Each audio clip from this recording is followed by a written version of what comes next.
Jack Betsy, you're the Innovative Impact Award winner for February. When did you have that aha moment when you're like, I've been waiting for this?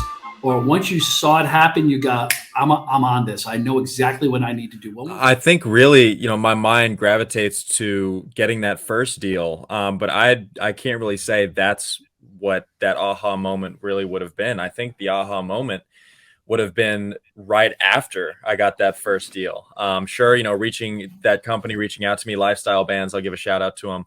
Sure, them reaching out to me, that's sort of the thing, like, oh my gosh, these opportunities are here.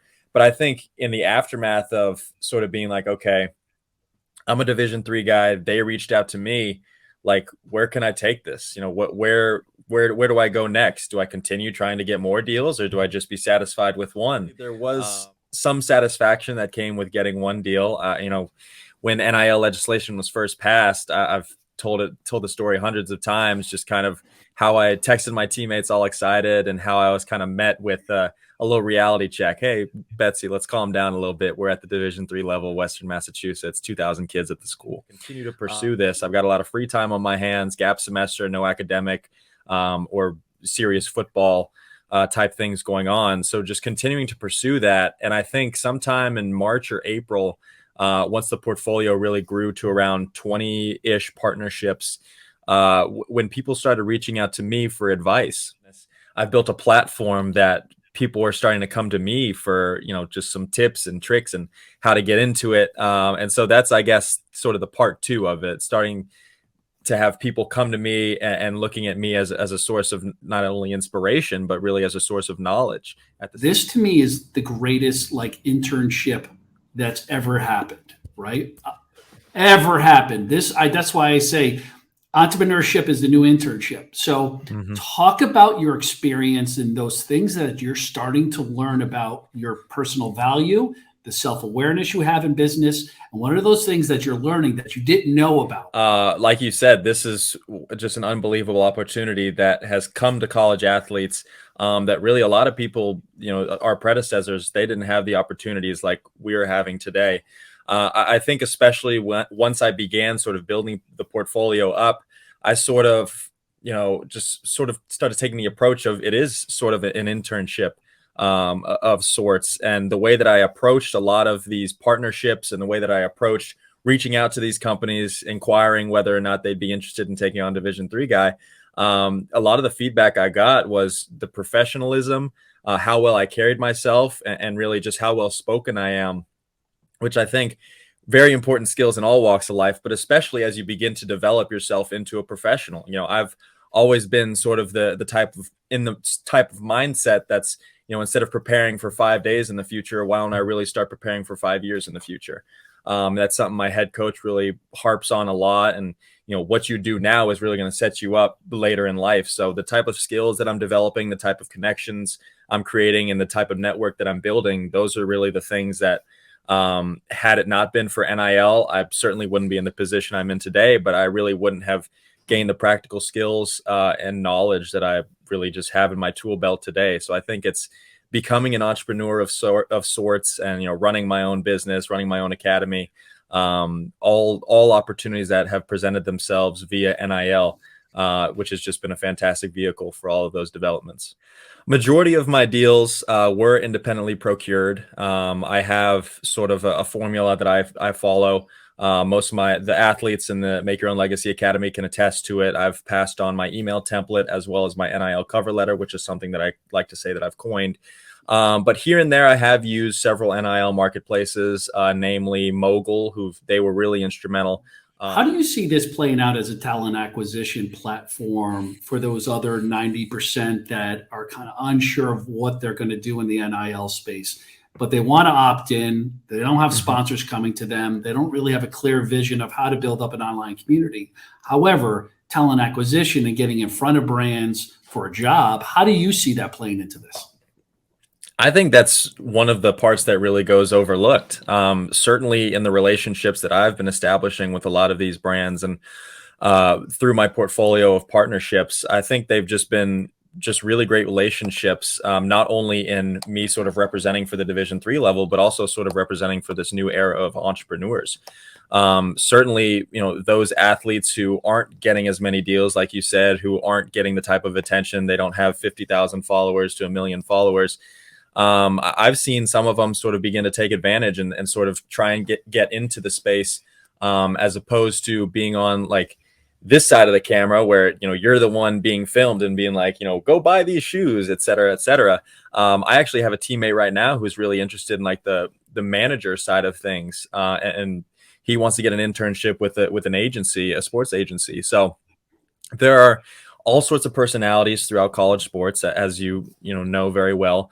And some of us like to be on one side of the camera, and some of us like to be on the other side of like the legal paper and such. So there are several opportunities, several avenues that athletes can take to get involved with the NIL space. And I certainly think that there's no one size fit all approach. I think everybody has their own interests, and just sort of the uniqueness is what makes everybody. Certainly in the talent acquisition space, that's the type of things that brands are going to be looking for. They're going to be looking for new age athletes. They're going to be looking for younger people who can help just take their brand to the next level. So that's why I think a lot of these brands are getting involved in the NIL thing. And a lot of these brands are looking out for who might be a good asset to add to the manager side of things, I'd say. Right. What could athletic departments internally do right now to support NIL and to support the career development of you guys?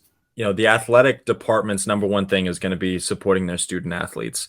What more athletic departments could certainly do is begin finding ways that they can sort of get more involved with the NIL space, because just speaking from, my personal standpoint, we probably aren't going to have a lot of people who are going to play professional sports coming from the Amherst level.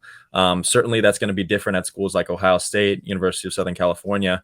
But I think just the type of skills that you can develop just from, observing even NIL, you don't necessarily have to be involved, but if you can sort of get some more people on campus involved, start having just sort of like lectures, maybe it'd be webinars, have folks from all over the country, and all different sorts of expertises that come in and speak to these student athletes about the type of opportunities that really come from being engaged in NIL. I think that's really just the bottom. That's like the least these athletic departments could do. What advice or what's next would you give to high school parents and student athletes, and then those freshman parents and student athletes kind of coming up? And I mentioned earlier, the practical experience that I've gained just from being in constant contact almost every single day with CEOs, executives, entrepreneurs of all sorts. I just think it's all sorts of experience that I've been gaining that I really wouldn't have gained had it not been for the NIL legislation being passed. So certainly begin to probe your child about whether they're interested in it. It's certainly not for everybody. Like I said, there's no one size fit all approach, but parents just want the best for their children. Certainly when I sat down and spoke to my parents about that first deal, they were a little hesitant, but once they began understanding, like, okay, there might be a little something that I could do for myself here. Certainly right after that first deal came, I started doing a lot of Googling and didn't see anybody else at the Division III level doing any of this stuff. So, parents just want their kids to be trailblazers. So just, just kind of give your child that a little extra push, certainly is the type of advice I'd give. How about yourself?